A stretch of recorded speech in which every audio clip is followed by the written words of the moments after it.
Donc bonjour, merci de m'avoir invité pour cette session métabolique sur les 17 Rémy. Il y a encore plein de monde qui arrive là.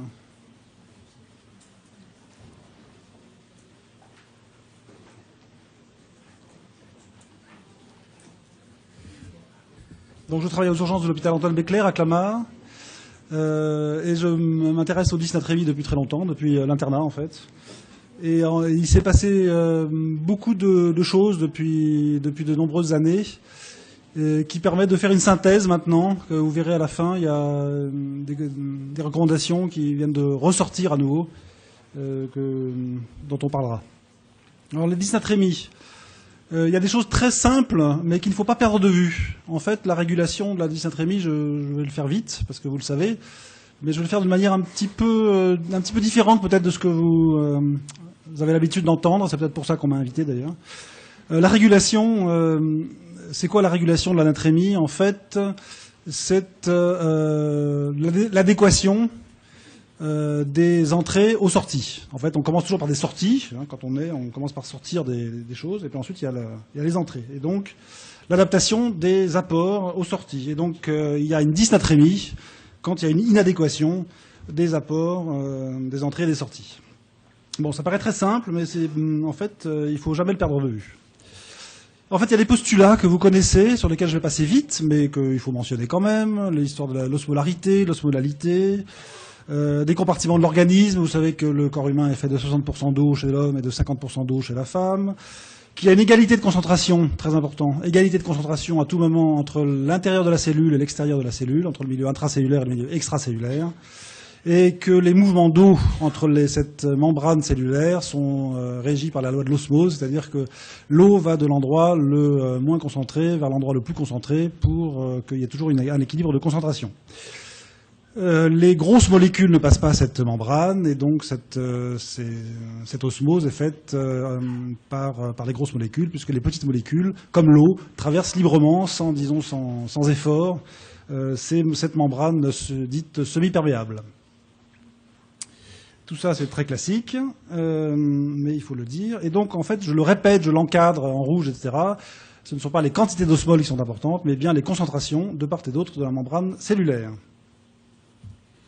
Alors, ensuite, d'autres postulats connus aussi, mais qu'il faut rappeler, c'est que l'osmolarité absolue, celle que vous avez l'habitude de calculer, 2Na plus K, plus urée, plus glycémie, plus 3 petits points dont on parlera peut-être tout à l'heure, ce n'est pas ce qui fait les mouvements d'eau, en fait. Parce que, par exemple, l'urée est une molécule qui passe la membrane, donc elle ne participe pas à l'équilibre osmotique, et donc n'influe pas sur les différences de concentration. Donc, en fait, il faut distinguer l'osmolarité totale, celle qui est donnée par le laboratoire ou celle que vous calculez avec votre ionogramme, de l'osmolarité active, celle qui effectivement va présider au mouvement d'eau, ce qu'on appelle la tonicité. Voilà.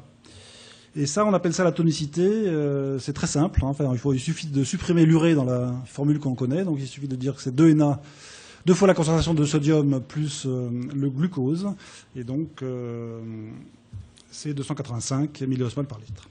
Et ça a été très bien montré, très bien expliqué par Gennari il y a déjà assez longtemps, 1984, mais c'est formidable, parce que il faut toujours ne pas oublier que ce qui est important, c'est la tonicité, en fait. Hein, c'est pas l'osmolarité, enfin, c'est important aussi l'osmolarité, mais en ce qui concerne les dysnatrémies, ce qui est important, c'est la tonicité.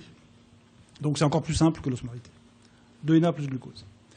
Alors, pourquoi parle-t-on de dysnatrémie? Alors, le pourquoi, là, il veut dire deux choses. C'est pourquoi dysnatrémie? Eh bien, dysnatrémie parce que c'est un raccourci. Quand on dit dysnatrémie, en fait, nous pensons dystonicité. Et donc, la natrémie, c'est un raccourci pour la tonicité. Donc, le raccourci, pourquoi? Parce que tonicité égale 2Na plus glucose. Voilà. Donc, en fait, quand on parle de dysnatrémie, vous devez penser dystonicité.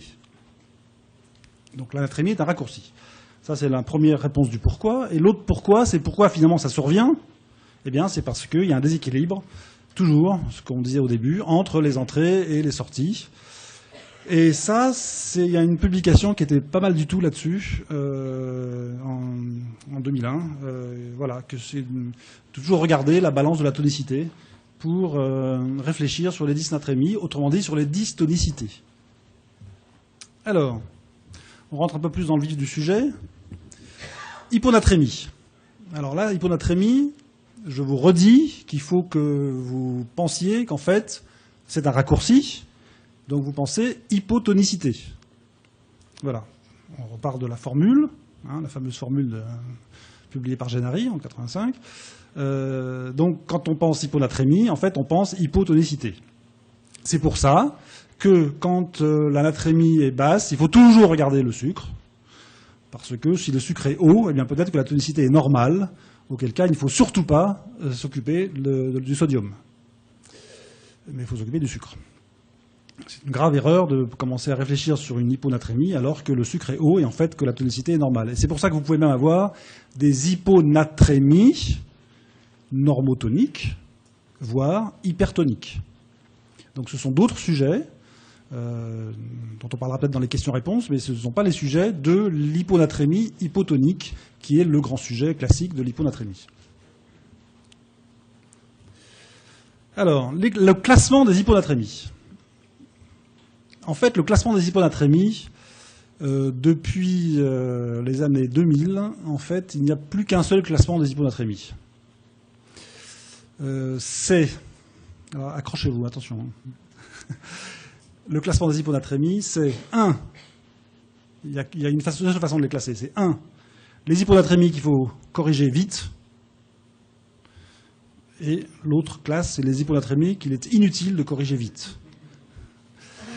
C'est pas la peine de penser autrement sur le classement des hyponatrémies. Et alors comment on fait ? Ce sont des critères cliniques simples. Quelle est l'hyponatrémie qu'il faut corriger vite ? C'est l'hyponatrémie qui est profonde, de survenue rapide, et qui provoque des signes cliniques. Si vous avez une hyponatrémie qui n'est pas profonde, et ou qui ne provoque pas de signes cliniques, et ou qui est de survenue chronique, eh ben c'est pas une hyponatrémie qu'il faut corriger vite. Donc c'est l'autre classement de l'hyponatrémie. Donc ça permet de se déstresser en fait sur les hyponatrémies. Vous voyez une hyponatrémie, vous commencez à réfléchir, est-ce que c'est bien une hypotonicité ? Une fois que vous êtes sûr que c'est une hypotonicité, il suffit de regarder le sucre, et puis éventuellement d'autres petites choses, comme le mannitol ou d'autres choses, mais ça c'est encore plus rare. Et après vous vous dites, tiens, est-ce que le malade est en train de convulser et qu'il a 110 de natrémie ? Bon là, il faut que je le corrige vite. Bon, s'il a 125 et qu'il se porte presque comme vous et moi, pas tout à fait quand même, bon, peut-être là, dans ces cas-là, vous rentrez dans l'autre case, ce n'est pas la peine de le corriger vite. Donc les critères sont simples. Alors s'il y a une urgence, donc c'est de survenue brusque et ou c'est très profond avec des signes cliniques.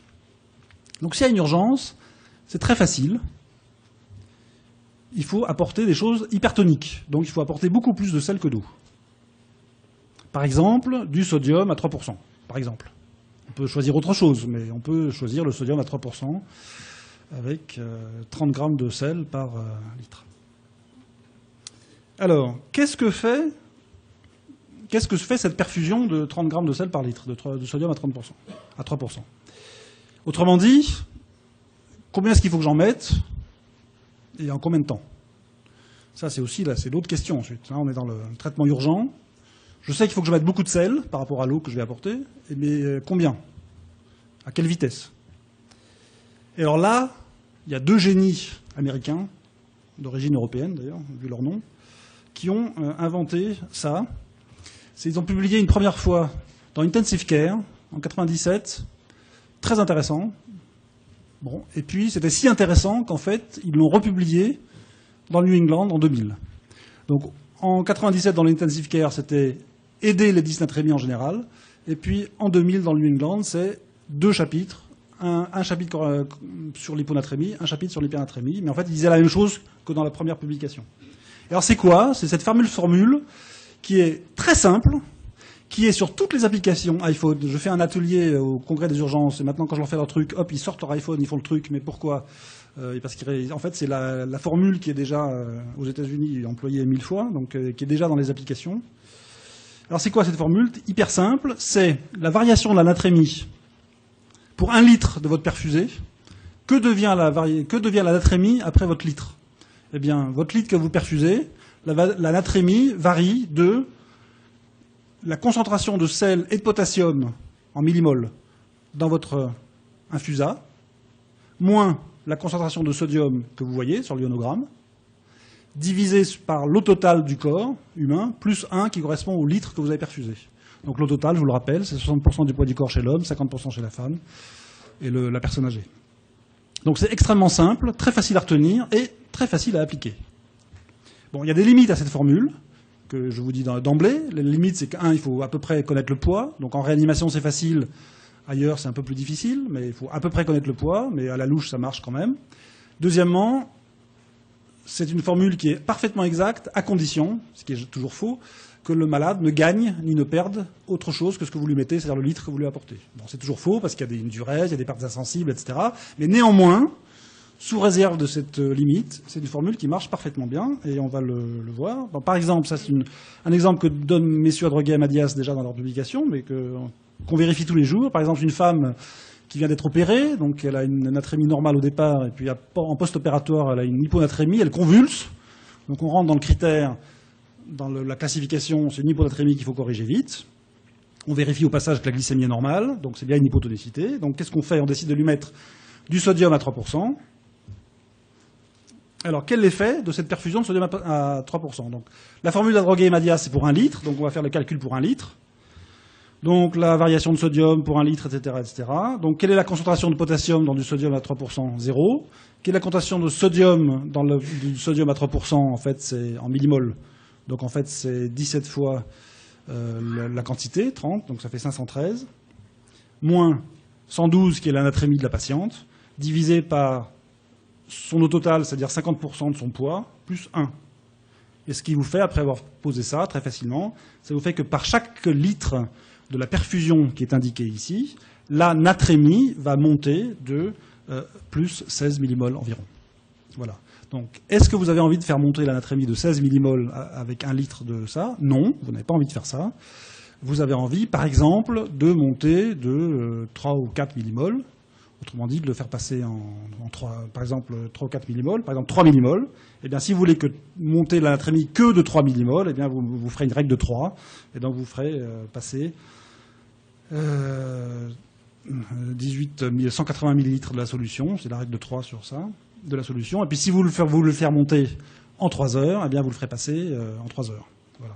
Donc, ça vous fera monter de 3 millimoles en 3 heures avec ce truc-là. À ce moment-là, qu'est-ce qui se passe? Vous avez remonté votre natrémie. En fait, après, il n'y a plus d'urgence. La patiente arrête de convulser, vous sortez de la zone terrible et vous rentrez dans la zone de la deuxième branche de la classification. Il n'y a plus d'urgence. Et là, quand il n'y a plus d'urgence, eh bien, on peut réfléchir un peu plus. Alors, les fameux compartiments de l'organisme, est-ce que c'est facile? C'est pas toujours facile de savoir la volémie du malade, surtout quand il est gonflé d'édème ou je sais pas quoi.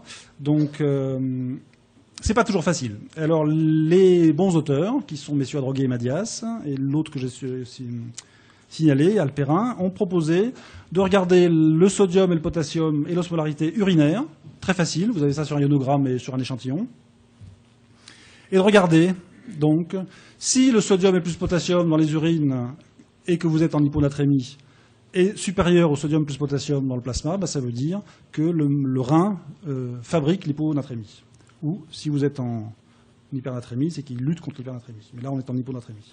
Et puis, à l'inverse, vous avez l'inverse. Donc ça, c'est Alperin 2001. Et puis, messieurs Adroguet et Madias, en 2000, avaient déjà dit que si l'osmolarité des urines est supérieure à 200 milliosmoles par litre, eh bien, vous n'arriverez jamais à corriger si vous n'apportez pas du sel hypertonique. Voilà. Alors, quelle vitesse de correction? Alors ça, c'est la grande affaire. Il y a un axiome, bien sûr, c'est qu'il ne faut pas se dépêcher trop, parce qu'il y a des myélinolyses. En pratique, c'est pareil. Il faut dissocier. C'est l'urgence. Je remonte de, disons, 1 à 2 millimoles par heure pendant 1 ou 2 heures, pas plus. Et ensuite, je sors de la zone grave, et après, j'ai le temps. Et le temps, c'est quoi? Eh bien là, on peut se disputer beaucoup dans la littérature. Le consensus était, jusqu'à il y a quelques années, 1,5 millimol par heure sur les 24 heures, autrement dit 12 millimoles en 24 heures. Et puis, il y a eu encore des publications qui sont sorties avec des myélinolyses, avec des corrections plus lentes. Donc maintenant, les dernières recommandations, ce sont des consensus d'experts, les dernières recommandations, c'est ne pas dépasser 8 millimoles, jamais en 24 heures. À aucun moment. C'est-à-dire que vous pouvez aller vite sur 1, 2, 3 heures, mais hop, après vous arrêtez pour ne pas faire plus vite que 8 millimoles en 24 heures. Ce sont les dernières recommandations. Mais attention, il n'y a aucune preuve scientifique, ce ne sont que des consensus d'experts. Voilà, parce qu'on a pu publier des mélinololyses avec une natrémie normale, hypernatrémie, natrémie basse, correction rapide, correction lente, hypokaliémie avec natrémie normale, enfin tout est vu. Donc ce sont comme ça, c'est des recommandations d'experts. Alors l'hyponatrémie, l'algorithme de Moncru. Donc d'abord, vous calculez la tonicité pour être bien sûr que vous êtes en hypotonicité. Donc non, eh ben, dans ces cas-là, ça veut dire que la glycémie est haute, vous traitez la glycémie, on sort du sujet. Oui, est-ce qu'il faut donc classement? Est-ce qu'il faut un traitement urgent ou pas? Oui, non. Alors si oui, crac, vous mettez du sodium hyper concentré, par exemple du 3%, et vous calculez votre dose et votre quantité en fonction de la formule que je vous ai indiquée, très simple, ce qui vous permet de savoir ce qui va se passer quand vous allez injecter 100 ou 200 ml de la solution. Voilà, vous contrôlez ce qui s'est passé. Si ça n'a pas marché, ben vous réfléchissez. Peut-être que l'infirmière a eu peur, elle n'a pas mis le bon produit, ou je ne sais pas quoi. Ça arrive très souvent. Et donc, en fait, vous recommencez. Mais le plus souvent, ça marche quand même. Et donc, vous vérifiez que le sodium soit remonté comme vous vouliez. Et à ce moment-là, vous arrêtez votre perfusion rapide, là, et hop, vous arrivez dans le même bras que quand il n'y avait pas d'urgence. Par exemple, il n'y avait pas de signe clinique au départ. Là, vous arrivez dans le même bras, et là, vous réfléchissez, donc analyse clinique. Les compartiments pour l'interrogation, c'est compliqué, mais il faut essayer d'y réfléchir. Et puis, donc, on a dit ionogramme urinaire, osmolarité urinaire. Et à ce moment-là, hop, vous arrivez sur un autre truc, qui est un peu de Moncru aussi, mais piqué sur la littérature, bien entendu. Vous voulez corriger ça. Alors, comment vous allez faire? Est-ce que vous voulez augmenter la tonicité des apports? On a dit que c'était un déséquilibre entre la tonicité des apports et des sorties. Donc, pour le corriger, soit vous augmentez la tonicité des apports. Alors, comment vous faites? Ben, c'est simple. Soit vous coupez l'eau, soit vous apportez beaucoup de sel. Et puis, il y a aussi une autre façon de faire, c'est de diminuer la tonicité des sorties. Et là, comment vous faites? Eh ben, la première chose à faire, c'est d'arrêter les diurétiques, notamment les thiazidiques. Et puis, éventuellement, vous pouvez mettre des vaptans, qui est ce truc qu'on ne trouve pas en France, mais qu'on trouve aux États-Unis et au Japon, et qui est un inhibiteur du récepteur dans le rein de l'hormone antidiurétique. Donc, l'hormone antidiurétique ne pouvant pas agir, hop, le rein pisse de l'eau. C'est ce qu'on appelle un aquarétique. Voilà, c'est pas... il n'y en a pas en France. Et donc, parfois, eh ben, vous associez tous les principes. Et puis, surtout, vous contrôlez tout, avec des contrôles, que ça ne remonte pas trop vite. Il y a même des Américains qui proposent de remettre de l'eau pure si la natrémie remonte trop vite, pour surtout ne pas dépasser 8 millimoles en aucun moment en 24 heures. Voilà pour l'hyponatrémie. Donc on a encore un tout petit peu de temps pour l'hypernatrémie. C'est beaucoup plus facile. Pourquoi l'hypernatrémie c'est plus facile? Parce que il y a toujours une hypertonie. Hein, on est toujours dans la tonicité, hein, il y a toujours une hypertonie. Soit c'est hypertonique, soit c'est très hypertonique si la glycémie est en plus élevée. Et donc en fait, il y a toujours une déshydratation intracellulaire. Vous savez, hypertonie, déshydratation intracellulaire. Il y a parfois, presque toujours, une déshydratation extracellulaire qui est plus ou moins marquée. Et donc en fait, le traitement c'est facile. Il faut hydrater le secteur intracellulaire, il faut remplir le secteur extracellulaire. Et attention, en particulier là, il y a les problèmes des autres osmoles. On a vu le sucre, mais aussi bien sûr le potassium dans ces cas-là. Souvent il est un peu soit bas, etc. Il faut faire attention. Donc attention, là-dedans, autant c'était moins important pour l'hyponatrémie, autant là c'est très prégnant les autres osmoles. Alors comment fait-on? Eh bien pareil, il faut se fixer des objectifs. Qu'est-ce que je veux faire en combien de temps? C'est ça la médecine moderne, c'est les objectifs. Par exemple, je veux baisser ma natrémie de 1 millimole par heure, pas plus vite. Alors comment je fais? J'applique ma formule, la même, ça marche. Donc sauf que cette fois-là, je ne vais pas mettre du sel hypertonique, je vais mettre du sel, une perfusion hypotonique, voire avec 0 de sel. Et par exemple, si je calcule avec cette formule l'effet d'1 litre de G5, le fameux G5 pur, chez un malade, une femme de 69 ans qui pèse 50 kg, qui a une natrémie à 155 millimoles, qui est un peu comateuse, voilà, qui a une insuffisance rénale. Qu'est-ce que va faire mon G5, mon litre de G5 sur cette femme? Eh bien, j'applique ma formule. Si je mets par exemple donc, du G5, on a dit pur, donc potassium 0, Na 0, ça fait 0 moins 155 divisé par 25 plus 1 égale Donc pour chaque litre de ma perfusion, la natrémie va baisser de 6 millimoles. Voilà. Maintenant, si je fais le calcul en mettant du sel dans mon G5, par exemple 4 grammes de sel, eh bien on fait le même calcul, et je sais que pour ma natrémie va baisser par litre que je vais en perfuser, eh bien de 70 moins 55 égale moins 3 millimoles. Donc ce qui veut dire, ce qui vous montre tout de suite, que plus vous rajoutez de sel, moins vous hydratez le secteur intracellulaire, mais plus vous êtes efficace sur le secteur extracellulaire. Donc c'est pour ça que les réanimateurs doivent bien savoir ce qu'ils font quand ils prescrivent les perfusions et de savoir ce qu'ils veulent faire. Autrement dit, il faut avoir des objectifs préétablis. Alors l'hypernatrémie, pareil, l'algorithme. Est-ce qu'il y a un apport excessif de NaCl? On regarde, ça on peut le savoir, c'est facile. Donc oui, c'est toujours iatrogène. Hein. Donc dans ces cas-là, il faut apporter de l'eau et du Lasix, en pratique. Non, souvent c'est un défaut d'apport, d'accès à l'eau, pour une raison ou pour une autre. On regarde s'il y a une insuffisance rénale ou une hypotension. Alors, s'il y a une insuffisance rénale ou une hypotension, ça veut dire qu'il faut que je remplisse plus mon secteur extracellulaire. Autrement dit, soit je mets un peu plus de sel dans ma perfusion, soit éventuellement, vous allez crier, on peut éventuellement imaginer de mettre un colloïde. Mais ça, c'est pas... on n'a pas dit non, hein, pour l'instant. On n'a pas dit non plus qu'il fallait en mettre 3 litres. Hein. C'est souvent un colloïde, c'est bon pour remplir le secteur extracellulaire. Ou alors, il faut mettre du sel, mais pas trop. Ensuite, vous regardez si la tension est remontée, si la diurèse reprend, etc. Si vous êtes content, eh bien... Bon, si ça ne marche pas, c'est que la perfusion n'est pas passée, en général. Et si vous êtes content, eh bien, hop, vous arrêtez votre sel ou en tout cas votre colloïde, et puis vous apportez de l'eau pure, voire un tout petit peu de sel, et puis vous adaptez sur votre fameuse formule pour savoir de combien la natrémie va baisser par chaque fois que vous allez mettre par litre que vous allez injecter. Voilà. Et ensuite, dans ces cas-là, après, hop, vous faites vos contrôles réguliers, vous vérifiez que la natrémie baisse bien, mais pas trop vite quand même, inférieur à 1 millimol par heure, et puis attention, vous traitez bien les déséquilibres des autres osmoles. Et attention aux pertes. Quand la diurèse reprend, vous perdez plus. Si le malade a de la fièvre, il perd plus, etc. Donc il faut adapter un petit peu vos apports. La bibliographie, ça c'est un petit rappel très amusant de mon petit choix, en fait, ce qui, à mon avis, est le plus important sur la natrémie. Donc Génari, j'en ai parlé. Ensuite, il y a eh bien, Adroguet et Madias en 97. Et puis, je vous ai parmi ici Alperin que j'avais mis tout à l'heure. Adroguet et Madias en 2000 sur l'hyponatrémie. Adroguet et Madias en 2000 sur l'hypernatrémie. On n'a pas fait mieux que ça. Alors, je me suis cité, pourquoi? Parce que je pense qu'en France, je suis le premier à avoir écrit qu'il fallait sortir de la dilution, déplétion, que c'était ridicule, et qu'il fallait vraiment classer en urgent, pas urgent. Et puis, en fait, dans les recommandations de 2013, eh bien, ils disent exactement la même chose. En fait, il faut classer en urgent ou pas urgent, avec les traitements qu'on a vus.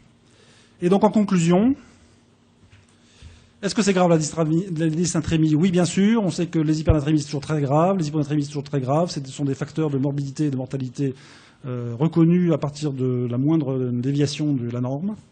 Est-ce que c'est urgent? Certainement. Il est urgent de prévenir leur survenue. Il est urgent de les reconnaître. Ensuite, pour le traitement, on a dit ce qu'on en pensait. Méfiance, bien entendu. Attention au diagnostic positif. Attention aux hyponatrémies sans hypotonie.